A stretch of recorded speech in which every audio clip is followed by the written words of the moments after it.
inaccuracies should just be accepted as being part of a story.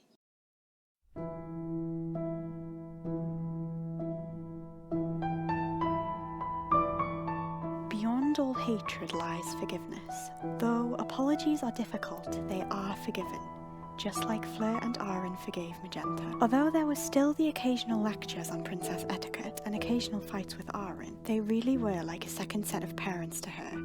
She was also a lot closer to her mother, despite the fact she was catching on to Fleur's lectures. Sit up straight, eyes and ears open. Smile! Legs together. Why? Magenta asked. Just do it. Crimson laughed. All in all, things had turned for the brighter. April 25th, 1080. Hello? Hello. Mia, is it? Close. It's Naya. Naya stated, backing away from the purple wooden door and back into her purple room. Multicoloured potions hung on every corner. Do I know you? Naya asked, looking at the ginger-haired lady that stood before her walking into her potion room. Yes, you may remember me as Aaron's stepsister, she said. Oh, Seren. I think I remember seeing you at the ball when I was younger. Yes, correct. So, what brings you here? Naya asked, walking back off to her sink. You come here often? Well, I actually don't come to Crimson's dusty castle that often, but I am really fascinated by your potion making and wanted to stop by and have a little look-see. Oh, well, that's very nice of you, Naya laughed nervously. She walked back into another corner of the room. Sure, feel free to have a quick look around. Just don't touch anything, Naya smirked, walking off to another corner of the room out of Seren's light. Seren scrutinized all that was presented to her. She noticed a book focused on the page Invisibility Potion.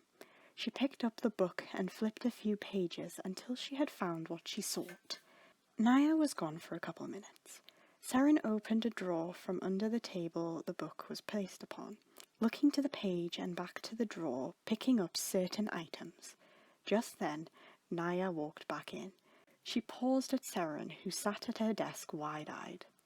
I was just having a read through your book and tidying your drawer. No need to thank me. Seren flipped her hair.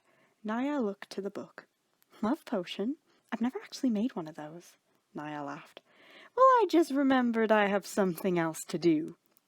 Elsewhere. Plus, I can't stand another moment in Crimson's dusty castle. Bye, Maya. It's Naya. We're saying the same thing.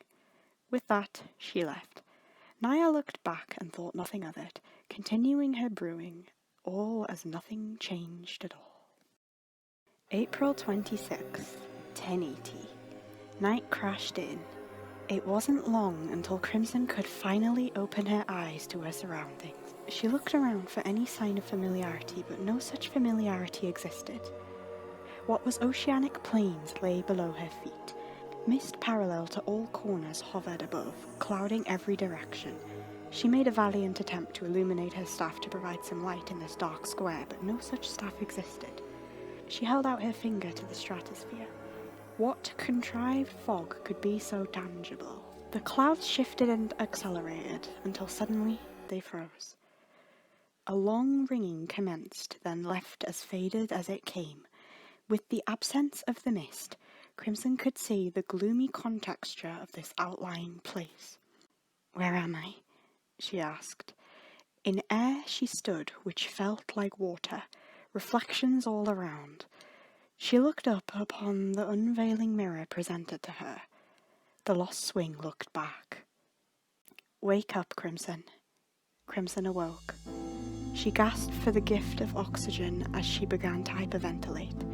She looked down. Her purple sheets latched upon her.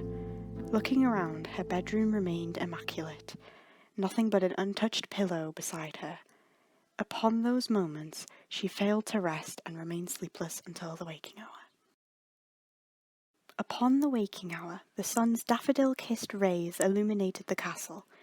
Magenta cantered through the castle halls. British flags hung amongst the golden interior. Where are you off to, Princess Magenta? Asked a maid dressed in brown, topped with a white apron in a deep monotone voice. Oh, hi Blair Glare. I'm just going out, Magenta chirped. But His Excellency said not to go alone, squawked Anietta, her squeaky voice trembling with exclamation. But she's not alone, called a small brown squirrel named Figaro, popping out Magenta's hair. My, the ferret spoke, affirmed Blair. Actually, Mama put a spell on him so we can all understand him, Magenta exclaimed. Not just Flurry anymore, Figaro continued. Not just Fleur, Magenta smiled. Very well, then, said Blair, opening the big wooden doors. Upon exiting, Magenta saw Fleur in a close-by meadow frolicking with some woodland creatures. Magenta smiled at Fleur, and Fleur smiled back. The town was awake with splendour. Magenta was greeted by smiles and bows every corner she turned. The smell of freshly baked bread and the picturesque houses like buttercups upon simple roads. Magenta continued with Figaro through the orange houses and working villagers. Why, hello there, Princess Magenta. Hello, Mr. Blacksmith. Hello, Princess Magenta. Hiya, Mrs. Baker. Hello, Princess Magenta. Hello, Mr. Deacon. Where are you off to in such a rush? Asked Mr. Deacon. The bay. My friend Figaro's going to show me his favourite spot. Don't stay out too long. The tide will be coming in soon. All right, I won't. With that, Magenta continued out the village and toward the small bay. Sand and hills all around, and a small glimpse of the town's commotion from up high. Magenta took in the ocean breeze that filled her lungs, the tides coursing and colliding with every blow. It tickled the tips of her black boots. She giggled. So, what was it you wanted to show me? She asked her furry friend. He jumped from her hair and began to scamper across the sand. Follow me, he exclaimed, Magenta running after him. After a short displacement down the bay, the two now stopped to catch a breath outside a colossal collection of leaves and twigs neatly scattered across the cliffside of the hill. In here, Figaro said, scuttling in through a crack in the leaves. Magenta followed. She was just small enough to shovel through. Magenta then found herself in a small cottage-perfect den inside the shrubbery. It was lit by small cracks in the vines overlooking the ocean. Since the den was placed within the headland of the cliff, blue light shone in from the sea, igniting small mouse-sized beds and bales of hay. Beneath her feet were small, smooth wooden planks nailed atop the sand. Where the planks ended, the lines began again, revealing more sand beneath, which would act as a mattress for the incoming tide. Wow! What is this? Magenta asked in a gasp.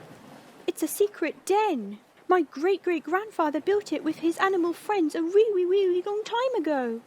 Cool beans! A secret den! Only me and a few other animals know about it now.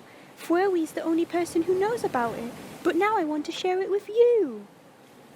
If it's been here that long, I'm pretty sure some other people might have strolled into it a couple times, but it's still so cool. Magenta eyed the little beds and decor around the den. Mind if I show Lola and Naya one day? We could form a secret society in here. Sure, go ahead. Figaro showed Magenta all four corners of the den, Magenta having to crouch in order to squeeze into most. Magenta looked down upon the wooden planks. The vines they led to began to swish and swerve with the incoming tide. Magenta, the tide's coming in. We're supposed to go home now, Figaro exclaimed. Ah, right. We're totally coming back here, though. Magenta took one more look around the den. At the tiny furniture, the vines hung all around the flooring, paved in planks leading out to the sea. Just then, she noticed something out of place upon the seafloor. At first, she dismissed it as some discarded junk, but she then looked a little closer and realized a bottle. A message in a bottle, washed up upon the vines. Hey, Figaro, have you seen this before? Magenta asked, slowly approaching the bottle and picking it up off the wet sand. She wiped the sand off the glass with her fingers, revealing an old, almost torn, scroll placed inside.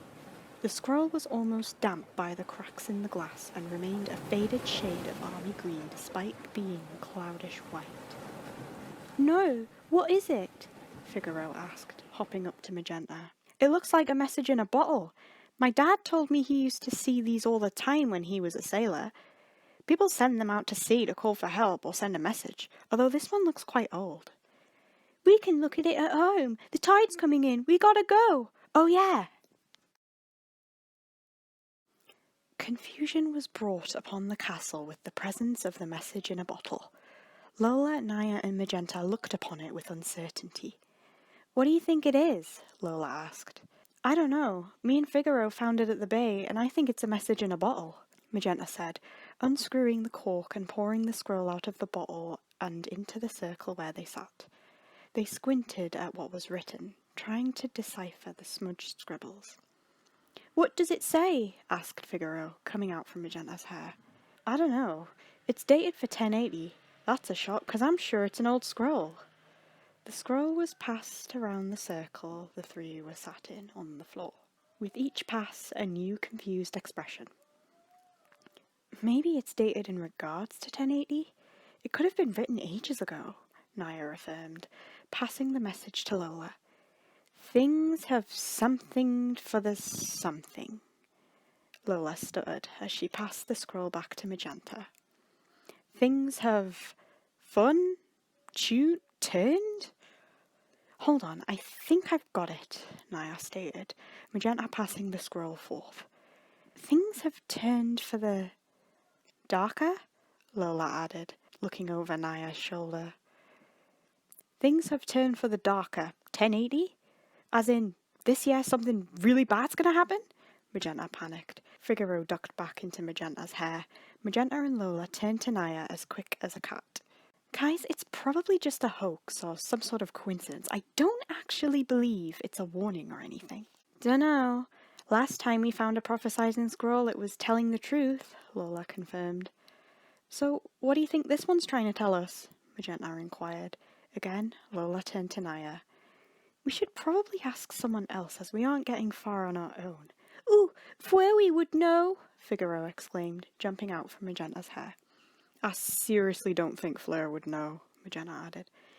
I suggest we ask my dad first, Lola stated. Up to his counting house they came, again with the perilous question of what all this had meant. I can't quite read what that says, Aaron stated. His eyes crossed and curved as he read the scroll. Things have turned for the darker, Naya disclosed. Yep, things have turned for the darker, Lola repeated. I found it as a message in a bottle by the bay. I think it's from a pirate, Magenta stated, holding forth the bottle. Or a prophecy. We've seen things like this before and they've always came out true, Lola affirmed. But we don't have evidence to support either of those statements, delivered Naya. Whether it is a hoax or not, I assure you it has nothing to do with our kingdom. It was washed up from the sea, remember? Aaron affirmed. Yeah, but it's dated for this year. It still could apply to us, Magenta argued. But we don't know what any of it could mean. Maybe things have already turned for the darker. Aaron shrugged, getting back to his counting work. He handed Magenta the scroll, and she slowly put it back into the bottle, closing the cork. The girls looked at each other in apprehension. Look, if it worries you so much, I'll send out some guards to disaster-proof the land, Aaron sighed. Would that help? He smiled. Yeah, thanks, Magenta smiled. In the meantime, maybe we should ask someone else what this could mean. Yeah, we should have just turned to Crimson first, Lola added. Maybe don't tell Crimson, please. She's already dealing with enough, Aaron sighed. Yeah, I tried to make an elixir for her, but it didn't seem to work, Naya sighed. Yeah. Well, should we try and ask someone else? Lola asked. Like I said, I think we shouldn't worry. It's probably nothing, Aaron stated. We should just forget it. What? Forget about what? A narcissistic sister entered. Aaron's ginger-haired stepsister, wrapped in a pink dress. Seren, it's lovely to see you, but who invited you? Aaron inquired. I just invited myself, Seren winked. I thought that Crimson's dusty castle could use a bit of Seren. Oh, so you're Seren, Magenta realised. And ooh, you must be Crimson Junior. Lola. Actually, I'm Magenta. You are so cute! You're like a little mini centurion, Saren exclaimed, patting Magenta and eyeing her tightly. And ooh, if it isn't my favourite Fleur daughter, Saren sung, skipping over to Lola.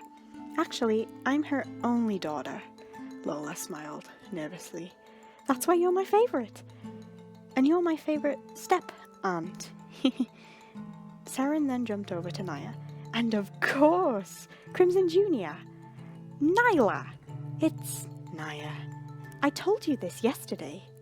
We're saying the same thing. Saren winked. Magenta then proceeded to show Saren the scroll. Saren scrutinised it for a couple seconds but then shrugged it off. Maybe you should take it in regards to Crimson's dusty castle. If you see her, tell her she doesn't do a very good job keeping it clean. Saren coughed, leaning over Aaron's counting table. We could always try and clean it for you, Naya kindly stated. Lola nodded. No, it's fine. I'll ask Crimson myself. Saren smiled. Dusty, dusty, dusty, she whispered, stomping her foot on the ground in hopes to get the dust off. Anyways, Saren, Aaron hesitated. If you don't mind me asking, but why are you here exactly? I told you, this castle could use a bit of Saren, but I'm also looking for Centurion. Saren winked. Of course you would be, Aaron chuckled. About that, my dad's actually out at the Crusades, but I can let you know when he gets back, Magenta smiled. It's fine. Besides, I don't think I can stand another second in this dusty castle of Crimson's. Ugh! With that, she left as suddenly as she had come. Meanwhile, Aaron continued his counting, and Lola, Naya, and Magenta bluntly left.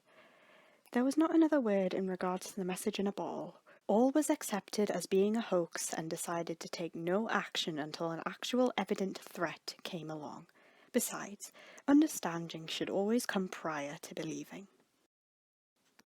April 27th, 1080. The king and his comrades have returned. How did the First Crusade get on? Asked Marzi. 2 casualties, both on me, Centurion laughed. Everyone was thrilled when the king entered the castle halls yet again. Centurion soon greeted Crimson and Aaron shortly after. Aaron looked at Centurion sternly. What? Centurion asked. You don't even give your wife a kiss after you get home from work, Aaron joked. Say, would you like to join me for supper? That would be nice, but I'd rather get some rest, Centurion smiled, proceeding to the west wing.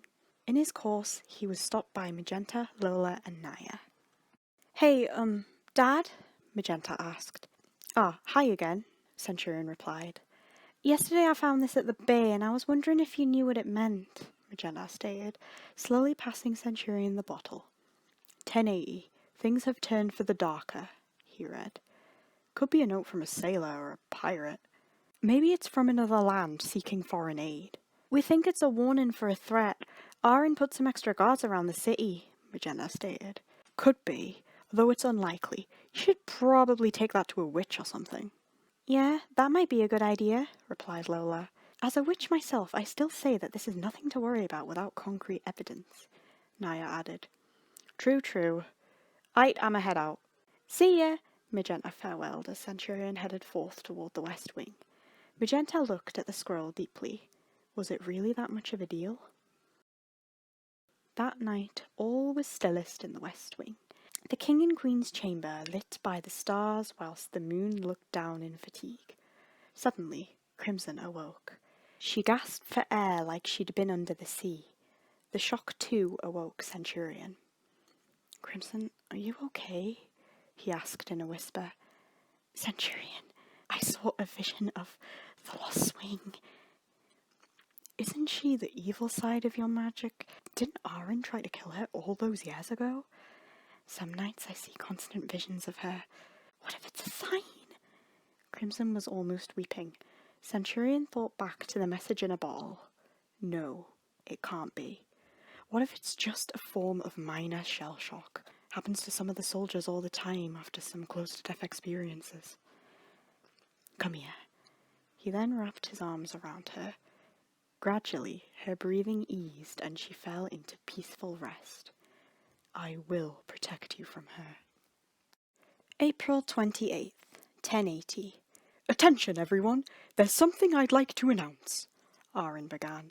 Every monarch and sub-monarch gathered in the serene corridors looking out upon the gardens. We will be having a ball on the 14th. As we haven't had a ball in a while, I'd advise you to stay out of the ballroom until then, as it will need maintenance. With that, Aaron sat down next to Fleur upon a small windowsill. Ooh, a ball, Lola chirped. Sounds exciting, Naya chimed. Really?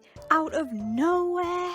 Magenta groaned, falling back against the door, almost knocking Lola and Naya. Actually, we've been planning a ball for a long time now. A friend of mine gave me the idea a while back, as it would give you an insight to some other kingdom rulers and possibly help you with your social skills, Aaron explained. Very funny, Magenta said with sarcasm. Is this the reason for your increase in security? Crimson asked. She sat upon a pedestal adjacent to Centurion. In regards to last time, what if they breach our security? That's why this time we're only inviting people we trust. Fear not, as nobody else will be able to breach our security. Aaron smiled. People we trust? Like Mr. Baker and Mr. Archdeacon. You dare invite Mr. Dickinson, Crimson muttered. Fear not, as our hostess has chosen well. Aaron smiled. She dare invite King Giggle-a-Lot. I'm out. Don't worry, I personally told her not to invite him. Once Aaron and Crimson had finished, there was a silence. Magenta thought for a second, and ran to fetch the message in a bottle. She brought Figaro with her. I'll be back. Once she returned, she stopped to catch her breath. The ball wasn't the reason for the extra guards. This was, Figaro added, jumping out Magenta's hand. Figaro! Fleur called in confusion. Figaro? Crimson added. I remember you. I only met you once, when you put the spell on me so everyone could understand me, Figaro explained. That was you? I'm sure I remember you from 10 years ago. It was probably my father. He looks just like me and has the same name as me. Anyway, we found this at the bay and Aaron put up some extra security because of it. We don't know what it means, Magenta explained, handing Crimson the message in a bottle. Crimson paused as soon as she held it. The writing's a little drippy. Things have turned for the darker, 1080, Centurion read. Magenta, I told you not to tell her, Aaron began. I want answers though, Magenta exclaimed. Hang on. Based off the way it's written, it's definitely a prophecy, Crimson stated. Oh no! Fleur gasped. Wait a sec, let me get a closer look. With that, Crimson left. Aaron turned to Magenta in fumes. I told you not to tell her! Not only that, but you've also got Fleur worked up!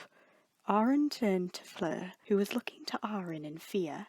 Yeah, but I'm worked up too. I want answers, Magenta argued. Lola and Naya cringed at each other in pity. Centurion looked away in confusion. Hold on, Crimson said as she entered. Figaro had been following her. I took a closer look in hopes to further decipher its words, and I realised you'd all been reading it wrong. Everyone looked at each other. Fleur lit up. It's not things have turned for the darker. What it actually says is things have turned for the Dracker. With that statement, everyone else lit, except for Centurion. Wait. What's a Dracker? The head of a Viking ship, Crimson menacingly stated. So, if things have turned for it, does this mean they were going to attack us, but not anymore? Magenta asked. Precisely, Crimson exclaimed. Well, there's another reason to celebrate the ball, Lola chimed. And don't forget the success of the First Crusade, Magenta winked at Centurion. And I'm glad all this message stuff is sorted, Naya stated, Lola and Magenta nodding in agreement. Everyone could agree with that. Welp, I better keep all those extra guards out, Centurion stated, in case, they decided to turn the other way, he whispered.